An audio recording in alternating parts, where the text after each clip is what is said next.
Hola, mi amigos. Yo soy St.Christopher. This is The Woodsman, and this is The Writer's Block, a book review show where I tell you if a book is good enough that I would recommend it to a friend, or so bad that I would chop it in half with an axe. Today on The Writer's Block, 50 Shades Freed by E.L. James.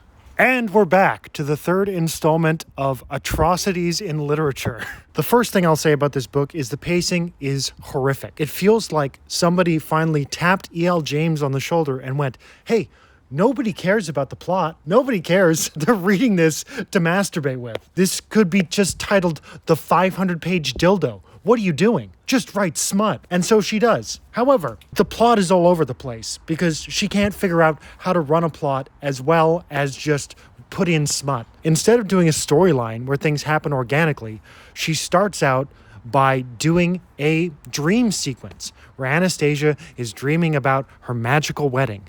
Everybody's there. Her best friend, her best friend's boyfriend, the fucking loser Jose. He is there to wish her all the best, like the cuck that he is. Oh, Anna, look, I'm so happy that you're gonna go get fucked by another man. Look how happy I am. I just wish you the best. Oh, thanks, Jose. Then she wakes up from her dream sequence after getting made love to on her honeymoon. Christian's mad because she's suntanning topless on a beach. He rips her away, handcuffs her to a plane, and then fucks her. And then, as if 2 chapters filled with sex weren't enough, we have a third. But again, since she doesn't know how to tell a story, it's a flashback sequence. It's like, I'm exhausted from sex.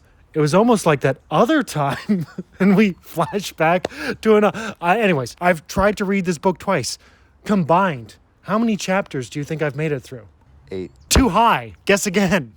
5. You assume too much of this book. It is awful. Look, I don't want to insult the people who bought this book, but we have to blame this genocide of literature on someone. There is a market for smut. People bought it, and then other people got curious about why this book got so popular, and so they bought it, riding the wave of this ineffectual ripple. But it's horrible to compare apples to tied-up oranges. These are the first 4 sentences from Ernest Hemingway's A Farewell to Arms. In the late summer of that year, we lived in a house in a village that looked across the river and the plain to the mountains. In the bed of the river, there were pebbles and boulders, dry and white in the sun, and the water was clear and swiftly moving and blue in the channels. Troops went by the house and down the road, and the dust they raised powdered the leaves of the trees. The trunks of the trees, too, were dusty, and the leaves fell early that year, and we saw the troops marching along the road, and the dust rising, and the leaves, stirred by the breeze, falling, and the soldiers marching, and afterward the road bare and white except for the leaves. Beautiful. Great writing. Here's 4 sentences from this book. Page 10. Paragraph. Yeah, page 10, paragraph 6. You may kiss the bride, Reverend Walsh announced. I beam at my husband. Finally, you're mine, he whispers, and pulls me into his arms and kisses me chastely on the lips. I am married. I am Mrs. Christian Grey. I am giddy with joy.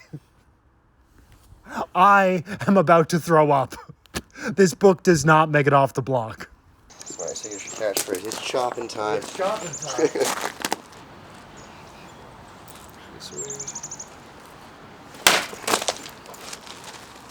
Good shot. Mm-hmm. This is the last one in the series, remember?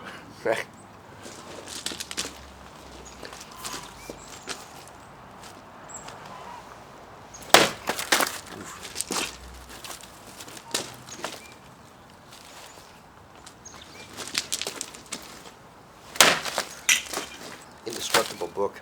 Yeah.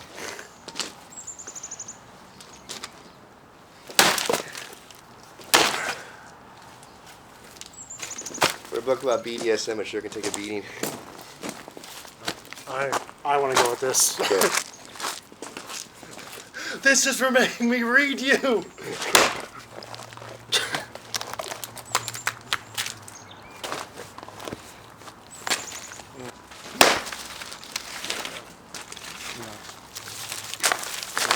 This is what you want.